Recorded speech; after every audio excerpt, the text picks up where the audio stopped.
Bienvenue dans cette nouvelle édition du débrief de la semaine. On va bien entendu regarder toute l'actualité en long, en large qui a ponctué ces derniers jours. Je reçois mes deux invités avec Anne-Christelle Perrochon, qui est la fondatrice, cofondatrice de BIM. Bonjour Richard. On a l'habitude de voir toujours une personne, mais il y a souvent plusieurs cofondateurs dans une entreprise. C'est difficile d'être seul entrepreneur à la tête de la machine. Et puis on a Vianney Vogt, et là je vais essayer de ne pas me tromper. C'est Back Market, une très belle entreprise que je ne connaissais pas avant hier. J'ai vraiment découvert et dont on va parler. Et en gros, c'est les gens qui me disent mais moi j'ai déjà acheté mon iPhone, des produits reconditionnés sur Back Market et c'est une entreprise aujourd'hui de au moins 20 personnes. On va en parler avec Vianney dans quelques instants. Mais honneur à Anne-Christelle. BIM. Je pense qu'on l'a tous, ou presque. Disons, en tous les cas, à la fin de l'émission, vous l'avez tous. C'est une petite application. Quand je dis petite, c'est qu'elle est super pratique. Ça permet de géolocaliser et immédiatement avoir des suggestions de restaurants disponibles en temps réel et de commander en un clic. J'ai bien pitché. Très bien commandé, je dirais plus précisément réservé. Voilà, oui. Et payer l'addition aussi directement dans l'app. À la fin du repas, pas besoin de sortir ta CB, on paye automatiquement comme dans l'application d'Uber et la facture est envoyée par mail. C'est ça le modèle économique ? En partie. En fait, on répond à un besoin surtout au niveau donc, du client sur la nécessité de réserver une table et surtout de savoir d'emblée si elle est disponible ou pas. Donc éviter de passer plusieurs heures à essayer une quinzaine de restaurants pour se retrouver finalement sans avoir de place. Et on garantit à nos clients qu'on travaille uniquement avec les meilleurs restaurants. Et on attire justement ces meilleurs restaurants en répondant à un problème clé chez eux, c'est le no-show. Donc c'est 20% d'annulation dernière minute en moyenne. Donc on leur propose un outil qui permet de proposer aux utilisateurs les tables libérées à la dernière minute avec une notification push qui permet de la réserver dans la foulée. Et c'est le cœur de notre business model, c'est ça en fait. C'est une souscription du côté de la part des restaurateurs pour avoir accès à cette interface. Comment aujourd'hui tu réussis à positionner ton offre par rapport à d'autres applications ? Je pense à Fudo, je pense à La Fourchette, je pense à OpenTable. Alors, 3 cas différents. D'abord La Fourchette, évidemment, tout le monde connaît plus ou moins La Fourchette. On n'est pas sur la même cible. C'est-à-dire que La Fourchette va surtout donner accès à des restaurants qui sont habituellement, qui ont un manque de remplissage et qui vont attirer des clients avec des discounts. Nous, on va travailler avec des restaurants qui sont tout le temps complets et où on est les seuls à arriver justement à trouver des places jusqu'à la dernière minute pour nos clients. Donc la différenciation, c'est vraiment sur la qualité de l'offre. On a un prisme qui est la qualité et l'expérience utilisateur. Et du coup, il suffit de télécharger l'application pour voir qu'on met vraiment l'offre et sa particularité au cœur de l'expérience. Donc c'est la différenciation majeure avec La Fourchette. Tu citais Fudo. Fudo, c'est une application qui a été lancée il y a quelques mois. Et c'est vrai que Ils sont très proches de ce que vous faites. Voilà. Nous, on a lancé il y a 2 ans. Je pense que c'est normal d'inspirer aussi certaines vocations. Maintenant, l'écart, c'est... on a une grosse longueur d'avance. En gros, on a une grosse longueur d'avance. On a une expérience utilisateur beaucoup plus riche. Et on est disponible sur iOS comme sur Android. Et le dernier point de différenciation, c'est qu'on ne va pas travailler avec le même type de restaurant. Nous, on va avoir vraiment à Paris les meilleurs de chaque catégorie. Les meilleurs étoilés, les meilleurs bistronomiques, les meilleurs street food. Là où ils vont être surtout sur des restaurants de qualité moyenne, je dirais. Donc le prisme qualitatif est proéminent chez nous. Dans la recommandation de restaurants, je veux dire, c'est un marché qui est très disrupté. On a le guide Michelin, et puis ensuite, on a eu des guides type Le Fooding, on a eu My Little Paris, qui faisait plein de recommandations. D'ailleurs, c'était un vrai souci, puisque à chaque fois que Fanny Pescioda faisait une recommandation de restaurant, c'était impossible d'y rentrer. Il y avait trop de monde. C'est toujours le cas, d'ailleurs. C'est toujours le cas, absolument. C'est victime de son succès. Et puis, on a vu effectivement toutes les applications se développer, OpenTable, La Fourchette, BIM, bien entendu. Comment on réussit et l'accélération de l'innovation est de plus en plus forte. Comment aujourd'hui on peut réussir à être sur un marché aussi compétitif, à rester à la pointe justement de l'usage que peuvent avoir les uns et les autres en tant que tels. Et quand je dis ça, je pense à une application là, que je viens juste de découvrir il y a quelques jours, qui s'appelle Citron, oui c'est ça, Ah oui. et qui est en fait dans Messenger, c'est-à-dire que dans Messenger, je dis j'ai envie de déjeuner ce midi, et il me propose tout de suite trois restaurants directement dans mon messaging Facebook. Comment on réussit à innover La réponse est en partie là, c'est-à-dire que d'une part, c'est par la tech, par le produit qu'on fait évoluer nous tous les jours. Donc on se remet toujours en question, on fait évoluer l'expérience en fonction des retours des clients au quotidien. Donc d'abord, essayer de devancer le besoin, ou en tout cas d'être à son écoute. Pour te donner une idée, on a dû itérer 20 fois en un an. On a eu la chance d'être mis en avant par l'App Store, par la qualité justement de l'expérience qu'on propose. Maintenant, on ne se repose jamais sur nos acquis, donc on continue. On a beaucoup de développement en cours. Je ne peux pas en dire plus pour l'instant, mais d'ici les prochaines semaines, c'est compétitif. Et d'ici les prochaines semaines, on a une grosse annonce à faire. Donc première chose, d'abord par le produit. Deuxième chose, par la marque. Je pense qu'aujourd'hui, les gens veulent utiliser un service parce qu'il est pratique, parce qu'il est différent des autres, mais aussi parce qu'il s'identifie à un univers de marque. Donc ce qu'on fait, et ce qu'on fait depuis le premier jour, c'est qu'on place nos valeurs au cœur de notre communication. Ces valeurs, c'est vraiment d'abord la recherche d'expériences uniques, qui s'exprime effectivement par la gastronomie, que ce soit dans sa ville ou que ce soit lorsqu'on voyage. On se positionne aussi comme un acteur d'emblée global. Ensuite, notre deuxième valeur clé, c'est justement cette globalité qui va s'exprimer par une expérience qui a vocation à être disponible bientôt dans plusieurs capitales à travers le monde. Et enfin, je dirais une dernière chose pour vraiment s'inscrire durablement dans un paysage assez compétitif, c'est de toujours créer des partenariats avec des acteurs clés et de faire vraiment partie d'un écosystème. Je pense que dès lors qu'on a enrichi justement l'écosystème B2B et qu'on a des alliances profondes avec des partenaires B2C, on arrive à être durablement présent sur le marché. Alors tu en parlais, vous avez été effectivement mis en avant par Apple sur l'App Store comme l'une des meilleures applications justement. Comment aujourd'hui on réussit à développer l'acquisition client et puis justement sans avoir juste des effets de pic, mais vraiment de manière à la fois régulière et pérenne. Aujourd'hui, comment tu réussis quelles sont les actions engagées de ton côté sur ce plan-là? Alors, premièrement, le but, c'est de les diversifier. C'est de ne pas mettre tous ses œufs dans le même panier. L'application a été officiellement lancée en mars 2016. Depuis, on a 30% de croissance moyenne au niveau de notre base utilisateur.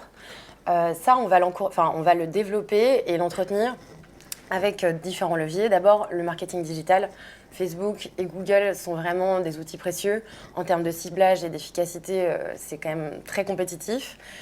Ensuite, je te parlais des partenariats, on va régulièrement, à raison de 2 à 3 partenaires par mois, nouveaux partenaires par mois, on va durablement justement communiquer auprès des bases utilisateurs de ces partenaires. Je te donne une info. On vient d'acter un partenariat avec Uber. Donc je ne peux pas t'en dire plus, mais ça fait partie justement des acteurs incontournables pour nous. Donc en gros, Uber va me faire une recommandation pour aller déjeuner. Je te laisse voir ça, je te le dirai ça dans quelques jours. Côté coulisses, oui. C'est qui derrière BIM? Qui est derrière BIM? C'est une équipe aujourd'hui de 12 personnes basée à Paris. Donc c'est une équipe qui est concentrée sur quatre pôles. Bon, le premier, c'est l'équipe fondatrice. Donc, Thomas, qui est directeur artistique et qui gère le produit, et moi-même, qui suis CEO, on brainstorm au quotidien sur la stratégie, les évolutions. On est vraiment beaucoup focus sur le produit ensemble. Ensuite, on a une équipe marketing dans laquelle on a un pôle partenariat B2C, B2B, B2B2C. Et une directrice marketing, ainsi qu'un pôle édito. Parce qu'on est une application, BIM, c'est vraiment une application pour aller au restaurant. C'est le chemin le plus court vers des tables exceptionnelles. Maintenant, sur le web, on veut se positionner comme un média. Et ça participe de cette stratégie de branding. Donc, pôle édito. Ensuite, on a une équipe sales qui est composée par des business développeurs et par des account managers. Ils vont être en charge de la chasse de nouveaux clients, restaurants, et du farming. Du farming, plutôt de construire une relation sur le long terme. Et enfin, on a un dernier pôle qui est le pôle tech, évidemment, avec des développeurs qui vont en permanence travailler sur les évolutions du produit. C'est une petite description de ce à quoi ressemble une startup aujourd'hui. Je pense qu'il y a beaucoup de gens qui justement ont besoin de comprendre l'articulation justement entre les équipes en tant que telles. Toi, tu utilises justement des applications de recommandation de restaurants et notamment BIM. Je suis pas hyper branché bouffe moi, mais il faut que je me convertisse, surtout que le UX a l'air parfait et tout, donc il faut que je télécharge. Je faisais la petite démo juste avant, donc j'ai montré effectivement. Non, et surtout côté design, en fait, moi je suis assez impressionné par le jeu de Picto et tout. Nous, c'est un peu le parent pauvre de la plateforme pour le moment. Enfin, c'est là où on a pour le coup le plus de progrès à réaliser dans les prochains mois.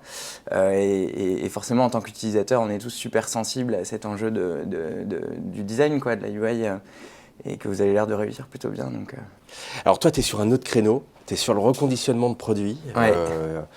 C'est pas super sexy en fait, mais non, ça mais cartonne. c'est nécessaire. Moi, je vends les smartphones qui permettent de se connecter à des super applications. Et pas juste des smartphones d'ailleurs. Back Market, en fait, c'est une alternative à la consommation de produits tech neufs. Concrètement, en fait, notre mission, c'est d'aller inciter des consommateurs d'acheter des produits qui ont déjà vécu, des produits électriques et électroniques qui ont déjà eu une vie, mais qui ont été remis à neuf par des experts, qui ont été reconditionnés.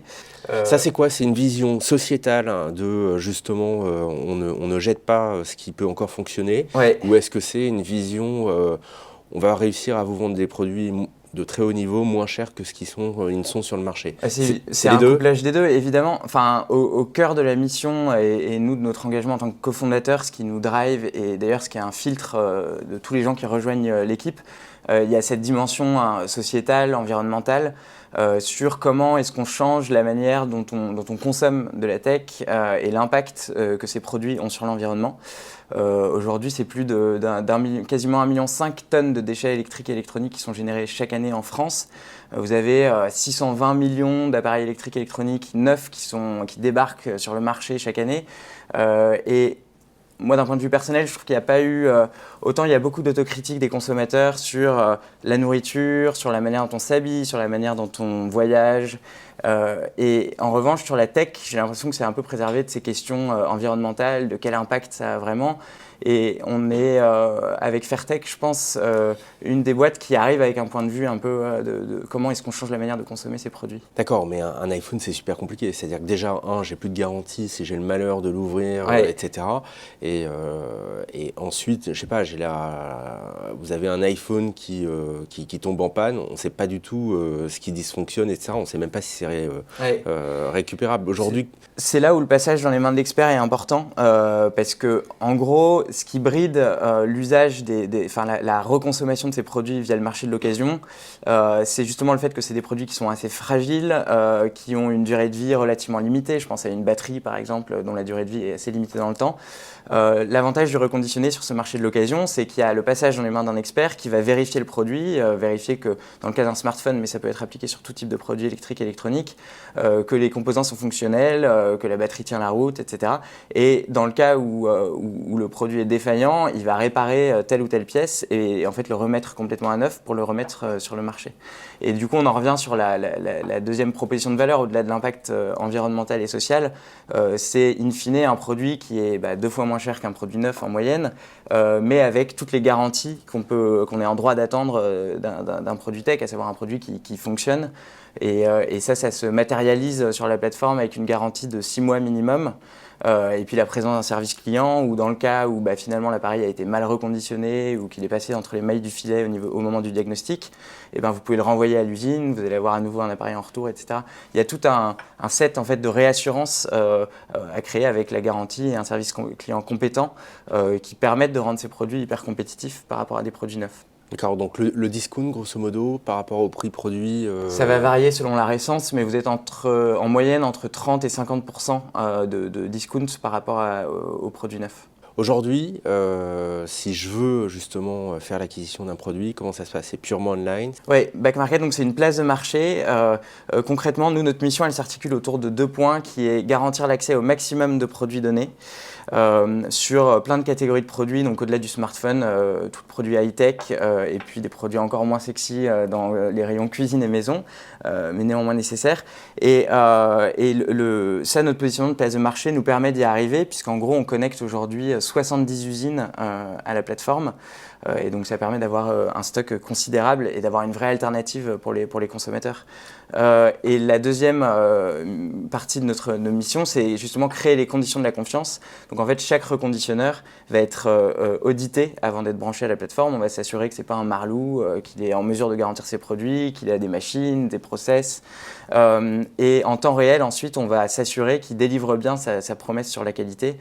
Et en fait, on va pousser via un algo les meilleurs reconditionneurs sur telle ou telle référence produit. On peut parler un petit peu des coulisses de l'entreprise, comment elle est née, qui est derrière?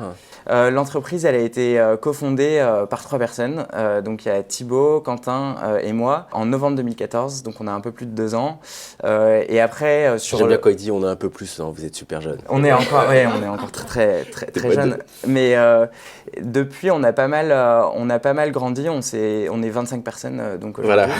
Voilà. Et sur les pôles en fait de compétences, on est assez similaire à votre app parce que tu vas avoir en gros un département Customer Care qui est justement un point central pour la réassurance et la gestion des litiges s'il y en a.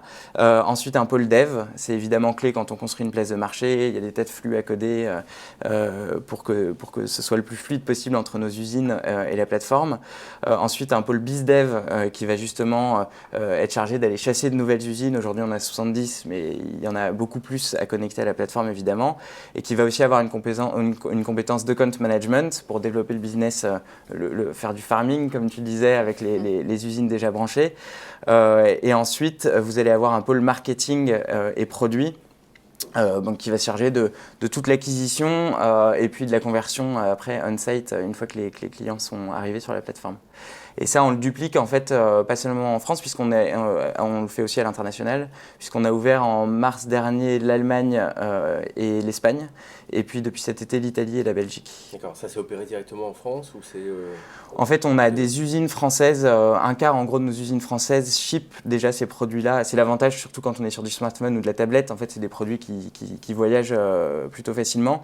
Et après, on va aussi faire du BizDev local, donc brancher des usines locales à la plateforme pour pouvoir adresser ces marchés locaux. D'accord.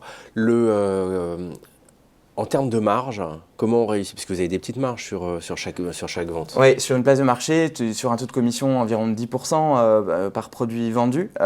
Et donc du coup, la clé, c'est de faire du volume, puisque plus tu fais de ventes... Alors comment on fait du volume justement? L'international est... L'international est clé, oui, évidemment. Après, moi, je pense à tout ce que tu racontais sur les mécaniques d'acquisition de nouveaux clients. Après, le volume, je pense que tu le réalises surtout avec la satisfaction client qui va créer de l'acquisition gratuite, organique, avec du bouche à oreille. Et tu le fais notamment ça en créant une marque. J'étais assez sensible à ce que tu disais sur comment tu arrives avec un point de vue, une manière de parler à tes users qui permet en fait de les rendre captifs, mais émotionnellement en fait. Tu n'es pas juste là pour assurer une transaction, tu es là pour créer un lien intense en fait avec ton client en le respectant, en lui délivrant de la qualité, puis en lui parlant d'une manière un peu différencié. Nous, sur Back Market, c'est assez important. On arrive avec un positionnement un peu nouveau, je pense, sur la tech, une nouvelle manière de parler aux clients. Et donc, ça crée du repeat, ça crée du bouche à oreille et c'est une manière encore de gagner en volume. Alors, on va parler de l'actualité de la semaine, qui a été assez riche depuis ce début d'année. Ça a été quand même 2 jours et puis boum, tout est reparti et s'est remis en ordre. Qu'est-ce qui a retenu votre attention? Moi, de mon côté, c'est vraiment l'investissement d'Airbnb la semaine dernière dans Resi, qui est une application qui fait la même chose que nous, que BIM, mais aux États-Unis. Là, ça présume un bel avenir. Donc, c'est un investissement de 13 millions d'euros. La finalité, vraiment, c'est d'intégrer l'expérience de réservation dans l'application d'Airbnb. Et c'est vrai que ça montre que le marché est vraiment en plein essor. Je pense qu'aujourd'hui, les utilisateurs sont à la recherche d'une expérience extrêmement fluide, sans friction. C'est un marché qui a beaucoup d'avenir. De notre côté, aujourd'hui, on est présent en France, à Paris Et à Bordeaux, on a plus de 50 000 utilisateurs actifs à ce jour. Notre objectif pour 2017, c'est justement d'accélérer l'international pour se positionner en challenger, également de potentiels concurrents à l'étranger. Moi, côté Actu Tech, c'était le lancement du visa French Tech, donc pour permettre à des talents de l'étranger de venir plus facilement en France. Ça, pour nous, en termes de recrutement, c'est une opportunité qui est hyper intéressante. Donc, on va suivre ça de près. Et puis, côté plus sociétal, environnemental, c'est l'annonce d'Obama qui a versé un peu dans l'urgence 2 jours avant de quitter la Maison-Blanche 500 millions de dollars pour le fonds de l'ONU pour le climat. Et je trouve que cette urgence, elle est intéressante parce qu'elle dit aussi, elle montre bien les lignes d'affrontement qu'on a aujourd'hui entre des gens un peu visionnaires qui essaient de lutter pour le climat et puis l'arrivée d'un Trump, par exemple, hyper climato-sceptique. Et je trouve ça étonnant qu'en 2017, après la COP21, etc., il y ait encore ces lignes d'affrontement qui soient de manière aussi radicalement posées et de manière aussi actuelle. Je trouve qu'en tant qu'entrepreneur, ça nous donne un peu une responsabilité et je trouve qu'on va être amené de plus en plus, alors sur le terrain de la nourriture, je pense que ça concerne ça aussi, mais moi, sur mon positionnement en Fairtech et comment on change la manière dont on consomme ces produits, à prendre parti, en fait, dans quel camp on a envie d'être, et je trouve que ça interpelle pas mal. C'est quoi tes partis pris à toi, justement ? Écoute, je pense que la prise de conscience sociétale et environnementale est clé. Je pense qu'on le considère trop facilement comme quelque chose qui est optionnel. Je pense que ça devrait être au cœur de toutes les stratégies, qu'elles soient gouvernementales, qu'elles soient entrepreneuriales. Et donc, moi, je trouve que Back Market est un acteur justement qui fait les choses très bien de ce côté-là, notamment. Alors, on arrive à la fin de notre session. Donc, je vais juste retracer un petit peu les événements qui sont à venir. Il y en a beaucoup, donc vous pouvez les retrouver sur l'agenda de French Web. Je vais citer les principaux. Alors, un très sympa, c'est les sommets du digital. C'est ce week-end. Disons, ce week-end, c'est en début de semaine. C'est de lundi à jeudi prochain. Donc, c'est à l'Aclusa, ce sont les sommets du digital. On va parler marketing. On a David Abiker, je serai également là-bas pour animer quelques petites sessions sympas et parler de marketing, d'e-commerce, de ce qui change et transforme nos sociétés aujourd'hui. On a également dans le Paris FinTech Forum qui est jeudi prochain, mercredi et jeudi prochain, qui sera, je crois, à Bercy, à l'Arena de Bercy. Donc on va rencontrer toutes les entreprises dans la FinTech, les petites, les grandes. Très beau projet à découvrir. On a nos amis de Futur en Scène. Donc Futur en Scène, c'est un petit peu plus tard, c'est au mois de juin, mais qui font déjà leur appel à candidature pour participer au Village des Innovations. Donc si vous innovez, il suffit d'aller sur le site de Futur en Scène pour pouvoir justement participer à cette édition. Futur en Scène, c'est un festival très important puisqu'ils évangélisent déjà depuis une dizaine d'années sur les nouveaux usages. Et justement, ils essayent d'expliquer un petit peu à quoi servent toutes ces innovations de manière extrêmement concrète. Il y a énormément de pôles différents où on peut découvrir ces innovations. Et puis ensuite, très pratique, alors là ça se passe sur French Web avec nos ateliers en ligne. Donc on a un atelier sur l'intelligence artificielle qui aura lieu le 26 janvier à 11h avec nos amis d'Emarcis. Donc c'est vraiment le sujet du moment. Je vous invite il suffit juste de se connecter en ligne à ce moment-là, c'est à 11h. Et puis on en a un qui est consacré au e-commerce, c'est sur justement tous les moyens qui permettent d'optimiser ces serveurs de manière à justement développer plus de ventes. C'est avec nos amis de Quanta, c'est le 31 janvier et c'est également à 11h. On n'a pas eu de bouquin cette semaine, je ne sais pas, c'est un truc qui nous manque. Donc voilà, un petit mot de conclusion. Merci. Ouais, je suivrai là-dessus, sur ce merci. Et merci à vous tous de nous avoir suivis pour cette session et puis je vous souhaite un excellent week-end. On se retrouve la semaine prochaine. C'est Jeanne qui prendra le relais puisque moi je suis en déplacement. Donc passez un bon week-end et une bonne semaine.